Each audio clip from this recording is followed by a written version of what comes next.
那么今天呢，我们来学习一下 Spring 2.5啊，加 Hibernate 3.3加 Struts 1.3整合开发。那么我们这种整合开发呢，要用到底下的一些jar文件啊。那么大家可以从这些包底下呢得到这些文件。那么一个Hibernate 的这个在 Hibernate 的核心包底下你们可以找到这么一些文件这个文件呢是后面我们用到了这个29缓存的时候使用到这个jar那么大家呢也可以先把它加到这个项目的累路径底下。那么还有一个就是 Hibernate 的注解包。那么在注解包里面呢找到这个文件这个jar文件然后呢也把它加到累路径底下。那么接下来呢就是Spring 的这个安装包底下的一些jar文件了。因为我们后面要整合这个Struts所以说我们呢这个地方也是要用到这个jar文件Hibernate 里面呢也用到了一个数据源。那么数据源产品呢我们采用2T的里面的DBCP， 所以说这两个jar文件呢我们也要把它怎么样拷到累路径底下好，那么接下来呢是 Struts 是要用的一些jar文件。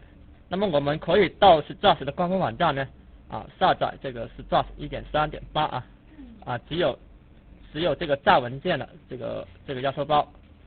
然后呢下载完之后我们呢解压这个文件夹，然后呢再找到这个解压文件夹的所有jar文件把这jar文件呢拷贝到这个项目的构建路径底下。那么这个是Struts 里面的这个 lib 目录底下它的 JSTL 这个版本呢是 1.0 的。那么我们呢可以更换成什么 1.1 版本的那么另外的话 Spring 中呢也存在了一个这个jar文件。那么这个Struts 呢它也有一个jar文件但是呢这个版本比这个版本要怎么样要低为了避免这些jar文件冲突我们呢把这个文件给它删掉它。那么最后呢我们因为 Hibernate 要跟数据库进行访问，所以我们也要把数据库的jar文件呢也要拷贝到项目的构建路径底下。那么接下来呢我们就要开始整合开发了。那么在整合的时候呢大家要注意你们不要一口气的就怎么样把这3个框架都配好。我们的这个整合呢要分步来也就是说逐步整合那么通常的话应该先整合 Spring 加 Hibernate。那么当这2个整合 OK 之后我们再整合 Struts。那么好，现在我们就建一个这么一个项目，然后呢先整合 Spring 加 Hibernate。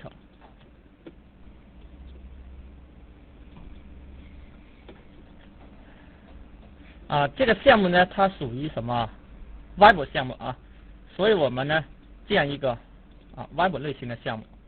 我们点新建Web 项目。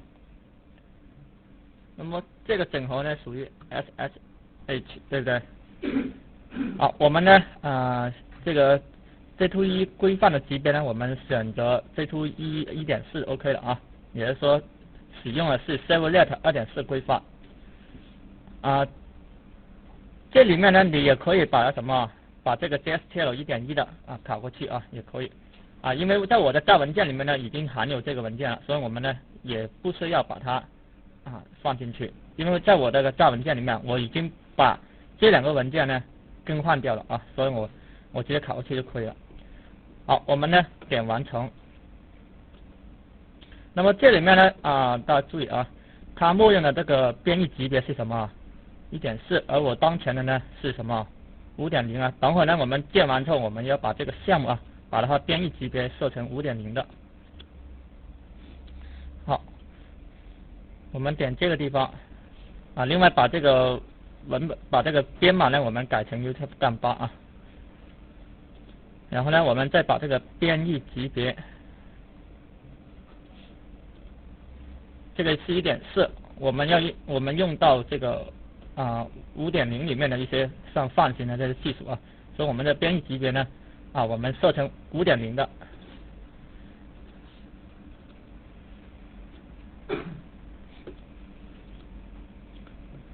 好，那么这个项目呢，我们已经建立出来了。那么现在我们呢就分布集成。首先呢，集成的是 Spring 加 Hibernate。我们呢要把这两个软件包底下的文件啊，都拷过来。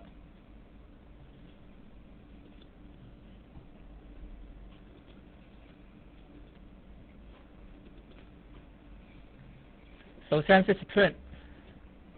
我呢已经把我们这个地方是要用的Java文件呢，已经把它单独提取出来了，并放在这个 lib mode 底下啊。我们呢直接把它拷过去就 OK。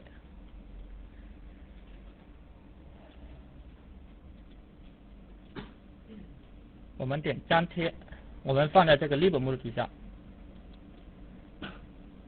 好，那么 Spring 的Java文件呢已经拷过去了，接下来呢我们就要拷 Hibernate 的这些Java文件啊。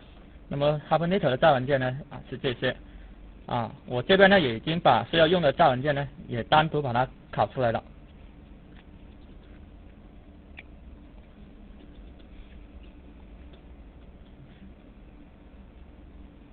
大家会看到我这边Java比这边Java多实际上我拷出来的这些Java文件呢，除了 Hibernate 里面的要用到的一些Java文件，其实还有我们后面要用到的这个 JPA 的Java文件JPA 用到Java文件我们在这里面也存在了，那我们直接把它拷过去。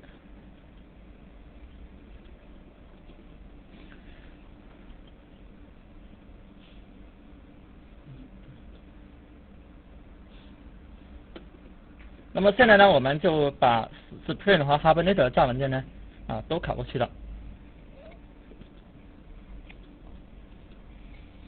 我们现在呢就要配置 Spring 跟 Hibernate 的这个集成。首先呢，从之前的这个项目里面呢，拷贝一个 Spring 的配置模板。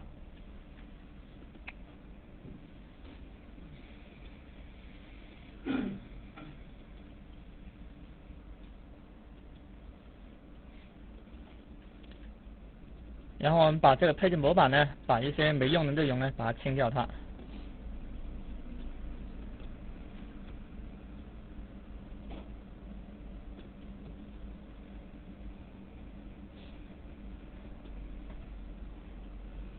好，我们保留这些信息。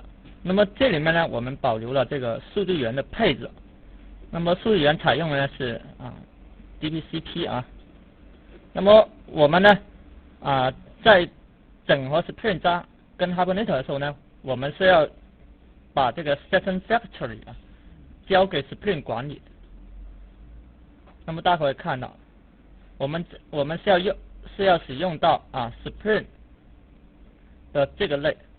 那么 Spring 的这个类呢，对这个 Session Factory 呢做了一层包装。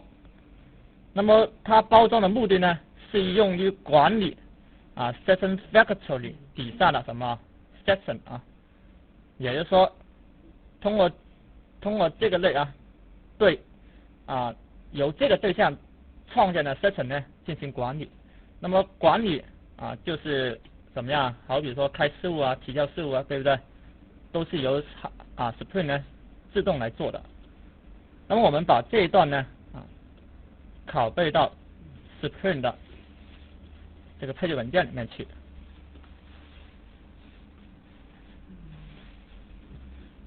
那么在 Spring 提供了这个用于得到这个 Session Factory 的这个类里面呢，它有几个属性。第一个属性呢是数据源。那么数据源我们在前面呢已经配置好了。我们呢通过这个 IF 把这个数据源呢给它注入到这个属性里面去。那么接下来呢是 Hibernate 的一些实体并的影射元数据那么这些文件呢可以有多个大家可以看到这是一个 list。那么这底下呢可以有多个这个影射文件。那么这个属性呢是用来配置 Hibernate 的属性信息。那么大家可以看到啊，那么像这个地方配置的是这个使用的方言，我这里面使用的方言呢是 MySQL 5的方言啊，因为我的数据库是 MySQL 5这个版本的，所以我们选用的是 MySQL 5这个方言。那么这一项呢就代表要不要根据这个影射元数据来生成这个输入表结构啊。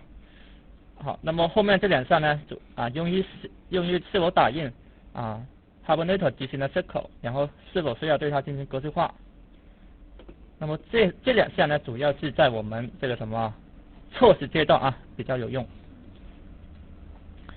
那么我们通过这个配置呢我们就可以定义了一个 Session Factory 了而这个对象呢，在容器里面是只存在只存在一个，对不对？它是一个单例的形式好，那么我们这边呢配置好了 Session Factory 呢，我们还是要配置一下，我们是要配置这个事务管理。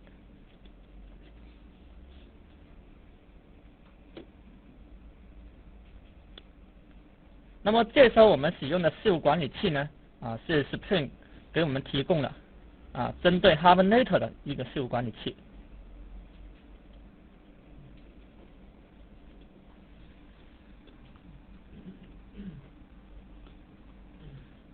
那么这个事务管理器大家可以看到它是针对 Hibernate 的。那么这个事务管理器里面呢有一个属性这个属性呢是 Session Factory。那么我们把前面这个 Session Factory 这个对象呢给它注入到这个属性里面去，然后呢只要是这个 Session 通过这个 Session Factory 这个对象来创建的这个 Session 呢，都可以纳入到这个事务管理器中管理。也就是说，这个事务管理器对这个对象创建出来的这个 Session 呢进行管理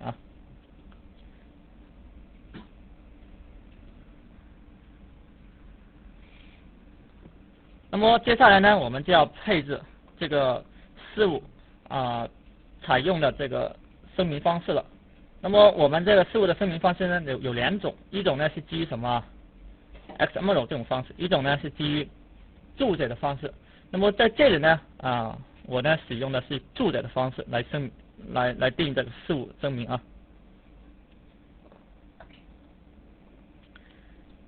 我们呢把这一段拷过来。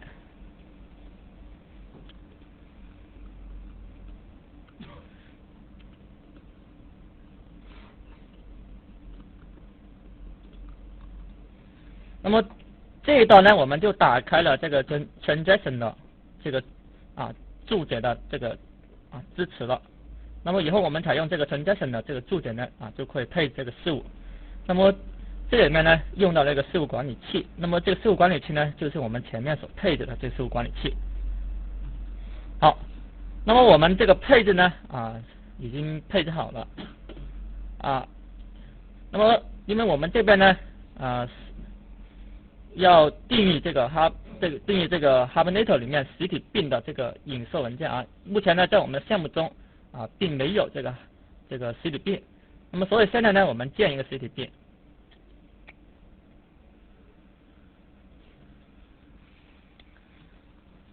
那么这实体并呢我们就暂且叫它的 person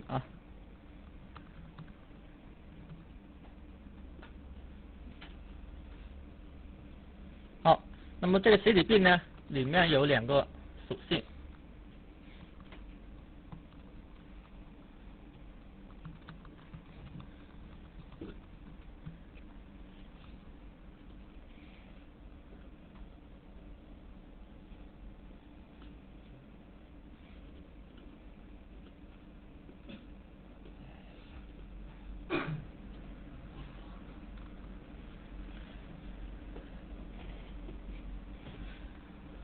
然后呢，接下来我们要定义这个实体并根数库的这个影射姓氏。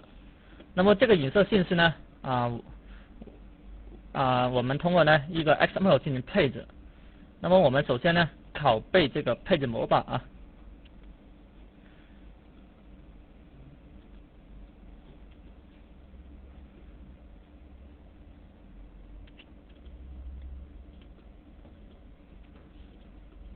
好，我们先把这个配置模板拷过来。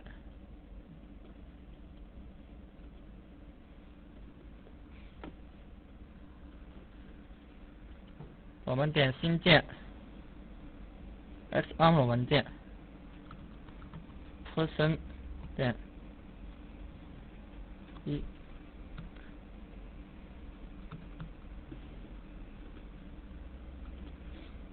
我们点完成。好，然后呢，在这个文件里面呢，我们就 copy 上我们这段配置。那么第一个呢，我们再检查一下，这个是包名啊。那么目前所在的包呢是点 itcast 点 bin 啊，这个呢是我们这个类，这个实体类啊，实体类呢我们是 person 啊，这个没错。那么这个呢是我们实体 bin 它所要影射的数据库表。那么这个表呢啊，我们呢也采用这个 person。那么接下来呢是啊，每个实体 bin 呢都有一个什么对象标识符，对不对？那么这个对象标识符呢，我们是采用 ID 啊来指定的啊。那么这个属性的名称呢啊是 ID 啊，因为第二个字母是小写，所以说第一个字母呢应该把它变成小写啊。这个是类型，类型呢我们可以不定义啊，因为对于这种类型呢啊，对于这种基本类型呢，这个 Hibernate 它能够能够反射出来啊，可以不写。那么这个呢啊，用于设置 Hibernate 这个啊实体标识符啊，也就是说实体标识啊，它的组件值生成方式啊。那么这边采用的组件值生成方式呢啊，采用的是由什么？由这个方言啊决定使用哪一种这个生成策略。那么对于我们这个应用而言啊，我们使用的方言是什么 ？MySQL 5的这个方言。那么这个方言呢，它会默认采用这个 ID 增长的方式来生成这个组件值啊，也就是采用数库的 ID 增长方式来生成组件值。那么好，我们再看一下，在我们这个 bin 里面呢，还有一个属性是 name。那么我们呢，在这个地方定义了这个属性啊，它的一些性质，好比说它的长度啊为10，并且呢不能为空。好，因为我们这个实体 bin 里面呢就只有这么2个属性啊，所以我们这个定义呢啊已经定义好了。那么我们现在再检查一下啊，这个配置它所在路径是否正确啊，这是正确的啊。好，那么这个 Hibernate 的这个影射配置文件呢，我们已经定义好了。